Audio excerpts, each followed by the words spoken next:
Hey, it's Jeff Cohn here with another episode of the Team Building Podcast, where we interview top team leaders, broker owners, and thought leaders from across the country and all of North America. Very excited today to have a great friend of mine back on the show in Mr. Pat Hiban.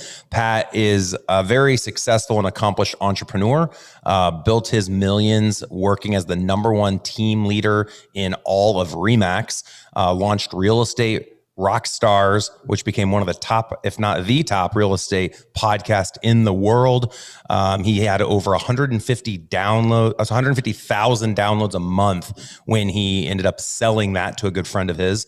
And he is now focused on investing. There we go. He's also the author of 6 Steps, 7 Figures.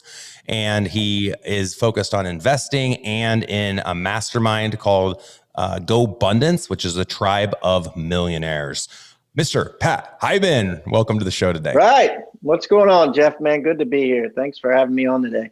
It's great to have you here. And just to give the audience a little bit of a background between us, I had actually had the opportunity to come onto Pat's podcast several times, and he invited me to be a part of GoBundance back in probably 2015, of which I accepted the invitation, and it changed my life. So I can't say better things about the tribe. I talk about it a lot. I talk about the relationships I created in GoBundance, and I continue to create because of the creation of GoBundance. And I just want to thank you again here publicly for giving me that opportunity. And maybe we can talk about that a little bit on the podcast today.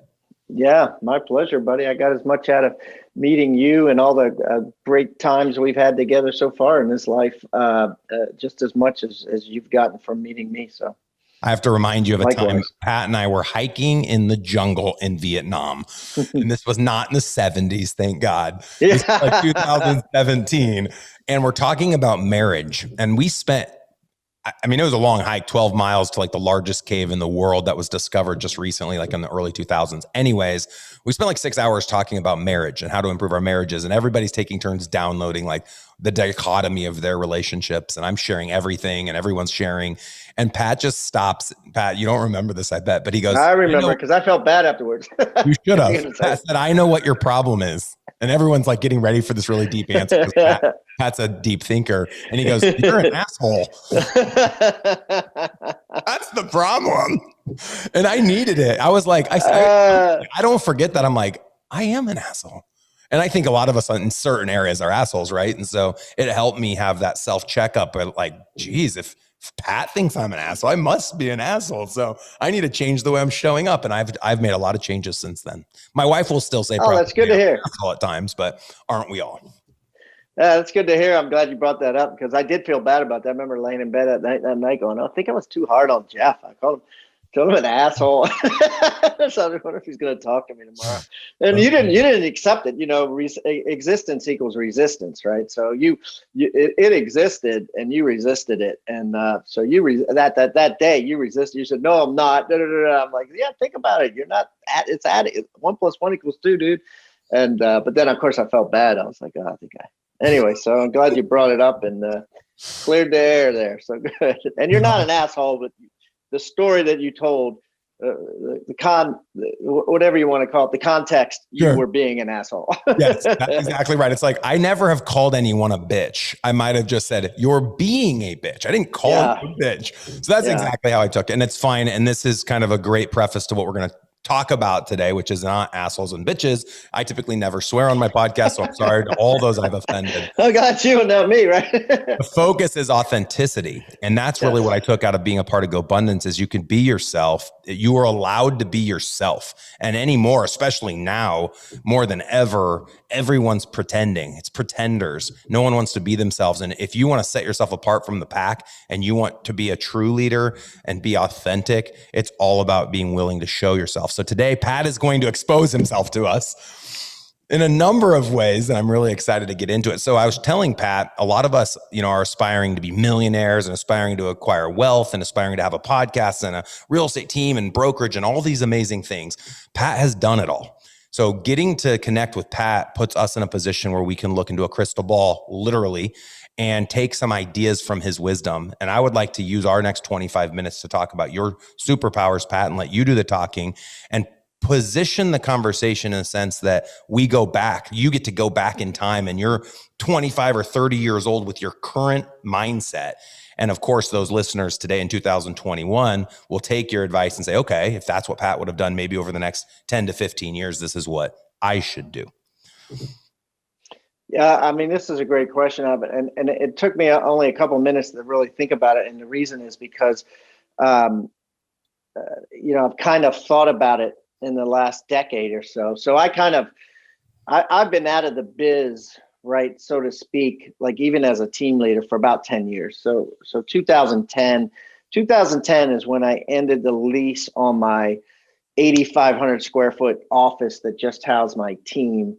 And Mike Sloan, my top agent, took over the business. And since then, we've closed it down completely. It just because mainly I wanted Mike to go off on his own and do his own thing. And it had run its course, and I just wanted to be free of it mentally. So I've had, some time to kind of think about, if I was still in the game, what I would be doing. And I'm not going to answer your question in a kind of a tactical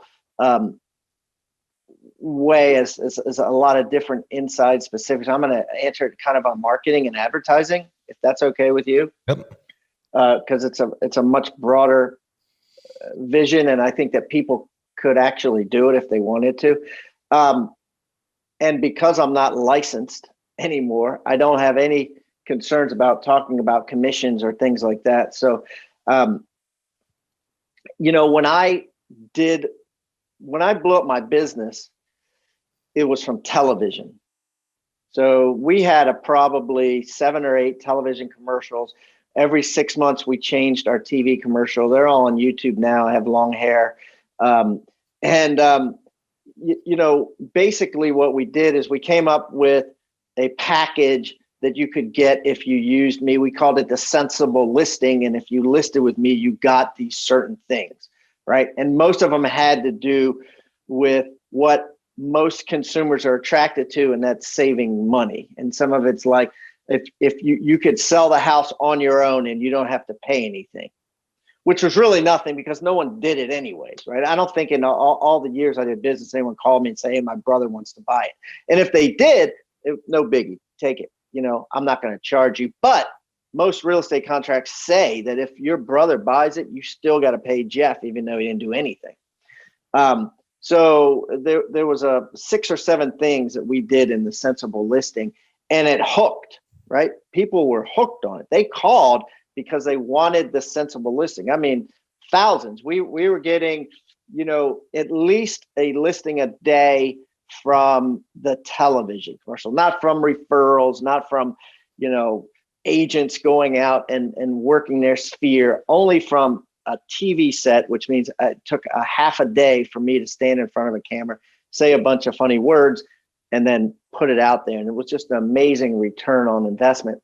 So being in that creative sense, how I would do that today is, rather than the sensible listing, and I might still be the sensible listing, or I might call it something else, but I still would go over after that economic benefit to using me. And I know, Jeff, you have your commission structure, and everybody has their commission structure, but at the end of the day, there's always people who are attracted to saving money, or at least the potential of saving money.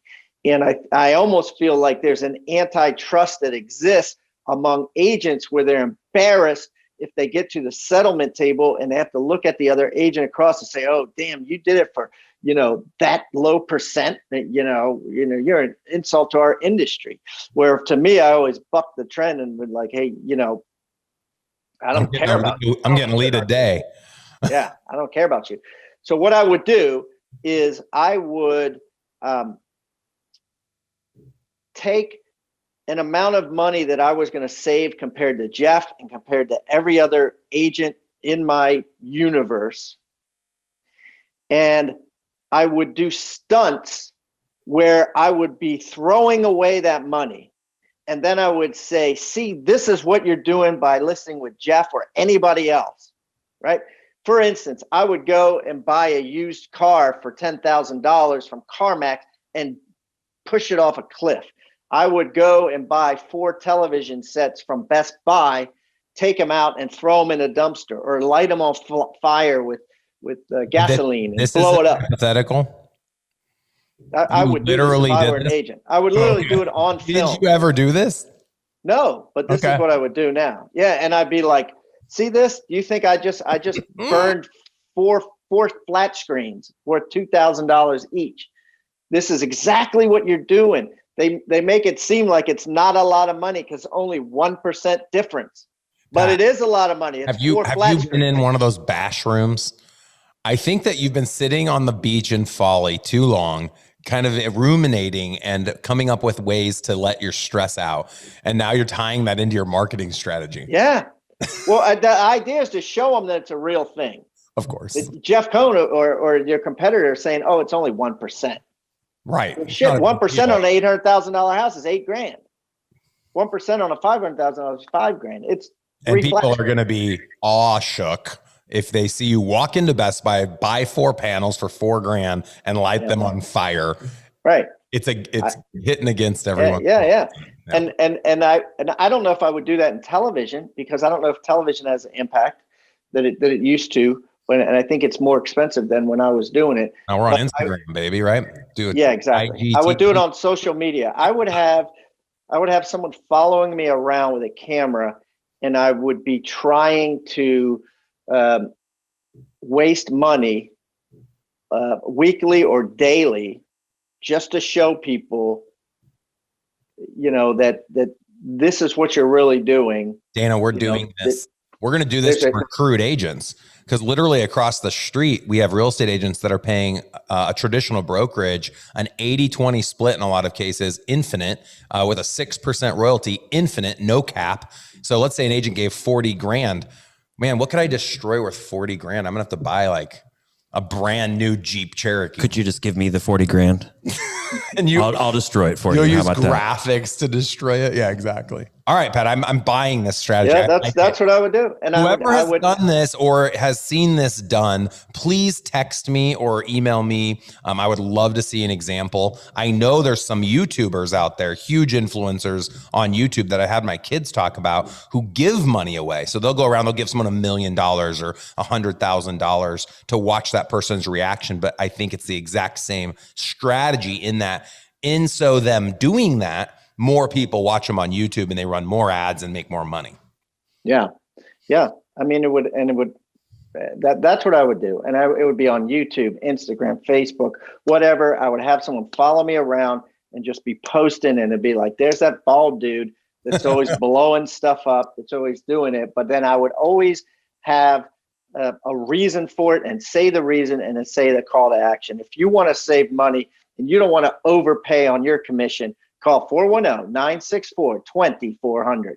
That was our tagline. And it would be like, boom. And I would do that all day long. And I think it would work.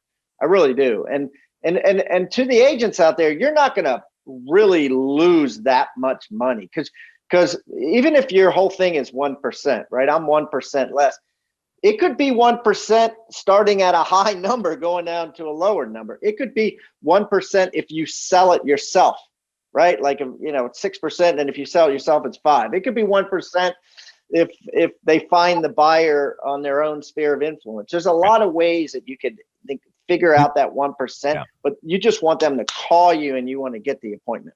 Yep. Love it. And I agree with you. We've had tons of sellers who have said, well, there's these 2 potential buyers and I don't want to lose out on those. And I'll say, well, if those people buy, we'll only charge you the $1,000 or whatever. And in my career of thousands of listings, so I think we've sold like 1,800 listings, no one has ever sold to the person they add to their list. Yeah. And if they do, so be it. I mean, you're going to be doing so much business from this strategy, in my opinion. Exactly. All right. So we implement the PAT strategy and it's crushing. Someone's making some good money at that. And now people are talking about, you should be investing. You should be starting a mortgage company. You should start a coaching company. You should start a podcast. You should start a bakery. And there's lots of messaging like that right now. Like, you're not good enough just starting a real estate team. Now you need to do the ancillary.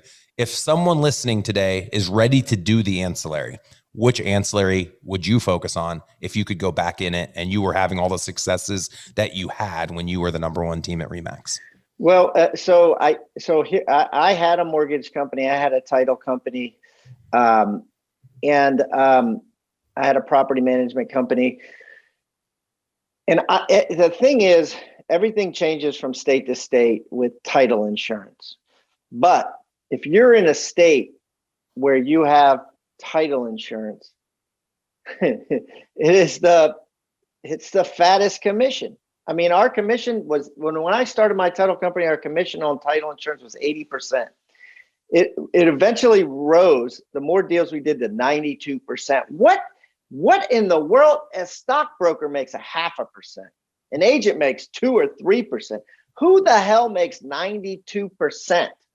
I mean, what kind of sense is that? I don't even know how they came up with that and how that's good for the consumer, but they allow it. So I would go into title and sell title insurance. I mean, it's the biggest, in my opinion, everybody buys it. Well, right? what I have found, so I own my own title company and I own an insurance and we own mortgage. And essentially the way the insurance industry works is a client pays their premium, which covers 12 months. Well, title insurance is only paid once. And so the insurer, which is, well, I won't say the name of the company, that actually gives the coverage for that title policy, they're not getting enough claims. That's why they're giving 92% of that. Yeah, because no one uses it. It's all based on statistics, because not very often do you need to use it because title companies are doing such a good job at reviewing title and making sure it's clean. Exactly. Spoken as a true owner of a title company, but I agree. We didn't scale our title company, nor do we intend to go any further than the lines of Nebraska, because it is very challenging and there's lots of different rules, but it is a very lucrative business if it's ran the right way. Yeah. And obviously if you can't do that, then do mortgage. I mean, I would try to tap into all that stuff. I mean, it's just, it's free money. It really is free money. I mean, it was just, I used to get these quarterly checks and I was like, man, this is great. Because Pat says free money. The reason it's free is you've built the mousetrap. The mouse, obviously is going through its little journey and in the end eats the cheese. So what else can you include in that journey that they're already going to be on that you're already influencing? So mortgage, title, insurance are the obvious ones. Now the question would be, Pat, that I'd love to have you go down and we'll kind of end on this for the next 5 to 10 minutes. And if you're here to this point, do not leave, because this is Pat's special sauce. And that is in investing in real estate. Pat owns tons of real estate investments. We'll see if he'll share with us the exact number of doors, which is only one of many measurements of what your portfolio is worth. But before getting into that, I want to make sure we invite everyone listening to any of our upcoming events. We have virtual workshops. We have an in-person workshop coming up in March of 2021. We have a workshop coming up in May of 2021, which is our annual team building summit. And we're going to have a ton of thought leaders, keynotes, industry leaders, other top teams that will be speaking at the event. We are hosting it in person. We will be social distancing. We're in a huge conference center that seats 700 people, and we expect to have about 100 to 250 in attendance. So if you're looking to get out of Dodge, you're ready for a trip, the airlines are flying. I just flew to LA last weekend and had no problems. We welcome you to come to Omaha to check out either the March workshop or the May team building summit. For more information, go to growwithers.com. All right, Pat, let's get into investing. Yeah, man. So you make all this money, right? All this money's coming in and everybody's like, okay, I already bought the car and I have the house. And well, now what am I going to do with all this cash? It's a crazy time now, Jeff, because it's a lot different than it was even 3 years ago. I mean, up until a year or so ago, or a couple of years ago, there wasn't such a liquidity in the market, meaning people have so much cash now, right? Especially people with money. They have a lot of cash on the sidelines waiting to invest. In the short-term gains of some investments have never been what they are. I mean, people are actually sitting on their butt watching the grass grow, make millions of dollars, whether it be in Bitcoin, whether it be in FANG stocks, whether it be in gold, silver, everything is going up. And, real estate, although the values are going up, the amount of profit that you can make as an investor is going down. right? So if you're holding real estate, you're getting richer. But if you're buying real estate, you're actually going to make, for the most part, you're going to get paid less monthly than you would have 5 years ago, just because you're paying more for the property now, and the rent hasn't necessarily gone up in proportion to that. So, so I found myself with a portfolio which at one point probably was 90% real estate, and I if you calculate the doors, this is with partners, there's probably 800 doors in apartment buildings. I've got about 12 houses that I rent out. I've got a shopping center and some other things. But so I've moved from more than that, right? I think we've sold 3 or 4 in the last couple of years of our apartment complexes. I sold 2 houses at the beginning before COVID. I should have waited till after COVID because I probably would have got $100,000 more each house. But, to more of a liquid portfolio, more I've invested in regular public stocks. I've invested in a lot of private equity funds because I believe them, if you meet a lot of wealthy people, a lot of them are in private, whether it be private companies or private venture capital funds, they tend to do very well if you get into the right one. So I've invested in a lot of those. I've invested in some Bitcoin mines in a remote part of Texas that are doing extremely well, and a lot of different things. And it's kind of, I'm having a lot of fun. It's more manic and it's more interesting, and it forces me to learn a lot. But at the same time, it's more risky because I'm kind of getting out of my lane. As far as only investing in real estate is concerned, the jury's not out whether I'm right or wrong, but it sure feels like a better bet these days. Yeah. Warren Buffett, which I'll quote Warren, he lives 10 minutes from my house. He always has said, you can put all your eggs in one basket as long as you watch the basket. And I know for me personally, outside of all the real estate businesses I own, a lot of my eggs are in single family, probably 90% of my portfolio. But I think that it gets boring. And as Gary Keller points out in The One Thing, and a lot of people have pointed out in a lot of books and things that have been spoken, the success is boring. It's doing small and simple things consistently over long periods of time. And I don't think you're recommending that anyone stops doing the boring. I think all you're doing is sharing with us that you've changed your mindset a little bit and tried to diversify, and you're doing it because you're learning and growing and having fun along the way. Right. Yeah. I mean, I still have the boring, but it's more of a balanced portfolio, Yeah. Love it, man.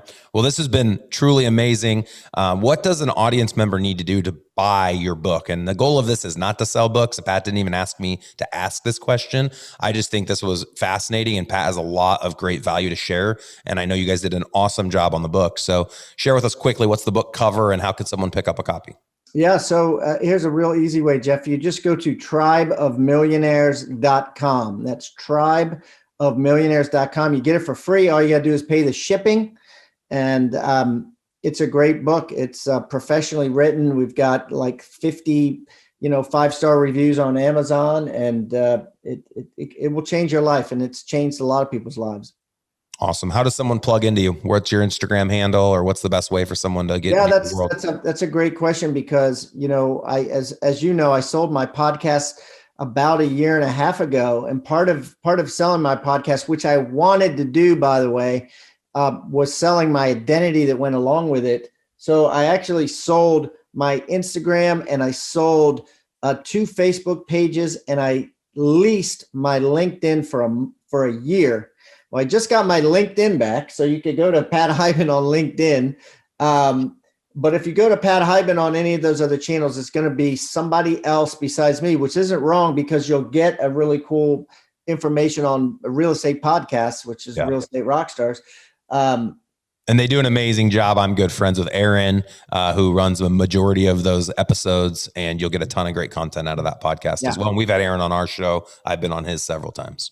So pretty much, and he bought my Twitter account too. So pretty much the only thing I got left is LinkedIn. You can find me there, or you could just go to GoBundance.com and get involved with all the great things GoBundance is doing. We have a women's division now. We have a division for up and comers that aren't millionaires that want to become millionaires. And that's called Emerge. And that's also on GoBundance.com. So, we have a champions division, which is if your net worth is over $5 million. We have 50 members in that now. So, we got something for everybody. Just go check us out. And it's an awesome group. I can't say anything negative about it. I absolutely love being a part of that community. For anyone that's wanting to take it to the next level and you feel like the people around you aren't pushing you, aren't encouraging you, aren't inspiring you, GoBundance is a great world to be in. So Pat, thank you again. Really appreciate you coming on the show. We definitely will want to have you back and hope everything's going well with all of your investments and all of your leisure time as well. Good to catch up with you, Jeff. Yep.